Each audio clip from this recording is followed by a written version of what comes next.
کسی شیعہ نے اعتراض کیا تھا کہ سیدنا ابو بکر کو شہادت کیوں نصیب نہیں ہوئی، حالانکہ شہادت تو بہت بڑا مرتبہ ہے۔ تو انہوں نے جواب دیا، بزرگوں نے، انہوں نے کہا تمہیں پتہ نہیں ہے حضور کو شہادت نصیب نہیں ہوئی، ابو بکر تو تصویر ہے محمد مصطفیٰ، پھر ان کو کیسے شہادت نصیب ہو سکتی؟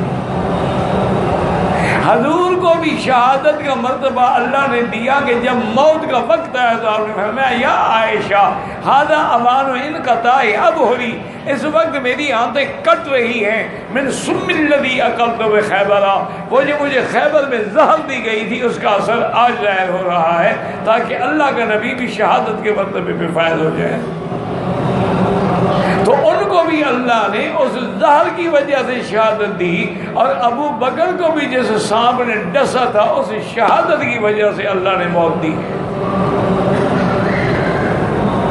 اور دوسرا انہوں نے کہا ظالمو غور کرو، حضور پاک آپ شہید نہیں ہوئے لیکن آپ کا نواسہ حسین شہید ہوا ہے، اگر حضرت ابو بکر شہید نہیں ہوئے تو آپ کا نواسہ حضرت عبداللہ ابن زبیر شہید ہوا ہے، بی بی اسماء کا بیٹا، وہ تو بالکل کاپی ہے محمد مصطفیٰ، وہ تو تصویر ہے محمد الرسول اللہ،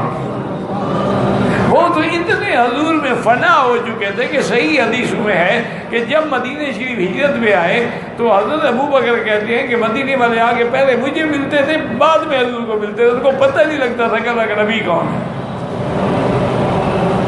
ایسا رنگ چڑھا تھا۔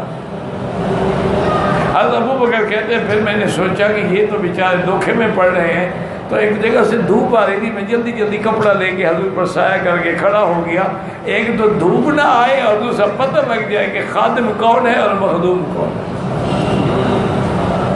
اس لیے ہمیشہ یاد رکھیں قانون الگ ہوتے ہیں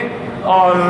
اللہ کے انعامات الگ ہوتے ہیں، جہاں اللہ کی مدد آتی ہے پھر وہاں قانون نہیں، وہاں تو پھر اللہ کی رحمت ہی رحمت ہوتی ہے۔